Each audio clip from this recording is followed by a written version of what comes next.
खूबसूरत पड़ोसन ने राना साहब को घर बुलाया। नई खूबसूरत और जवान साल पड़ोसन मोहल्ले में आबाद हुई थी। 3 छोटे बच्चे थे। शोहर शक्ल ही से खरांड और बदमिजाज लगता था। पड़ोसन की सूरत देखकर ही मोहल्ले के मर्दों की तमाम तर हमदर्दियाँ खातून के साथ हो गईं। खातून ने आहिस्ता आहिस्ता मोहल्ले के घरों में आना जाना शुरू किया।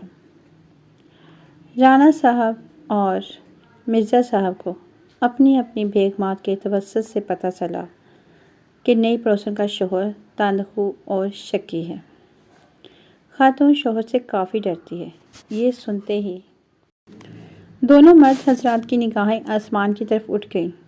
दिल ही दिल में शिकवा कर लिया कि या अल्लाह, कैसे कैसे हीरे नाकदरों को दे दिए हैं। एक दिन नई खूबसूरत पड़ोसन सब्ज़ी वाले की दुकान पर राना साहब को मिली। खुद ही आगे बढ़कर सलाम किया। राना साहब को अपनी किस्मत पर नाज हुआ।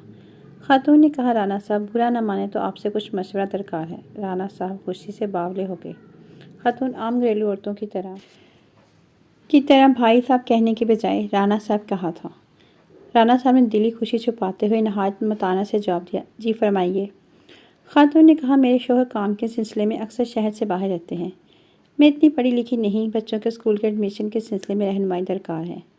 राना साहब कुछ कहने ही वाले थे कि खातून ने बात काटकर जवाब दिया, राना साहब यूँ सड़क पर खड़े होकर बात करना मुनासिब नहीं। अगर आपके पास वक्त हो तो चंद मिनट के लिए घर में आकर मुझे समझा दें और मेरे हाथ की एक कप चाय पी लें, शुक्रगुजार होंगी और आपके तवस्सुत से मैं कल ही बच्चों का दाखिला करवा दूंगी।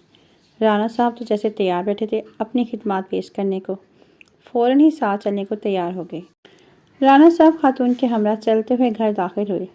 अभी सोफे पर बैठे ही थे कि बाहर स्कूटर के रुकने की आवाज़ आई। खातून घबरा गई। या अल्लाह, मेरे शोहर आ गए और उन्होंने तो मेरा और आपका कत्ल कर देना है। वो कुछ भी नहीं सुनेंगी। एक काम कीजिए, ये कपड़ों का ढेर है, आप नीले दुपट्टे का घूंघट निकाल कर बैठ जाएं और कपड़े इस्त्री करना शुरू कर दें।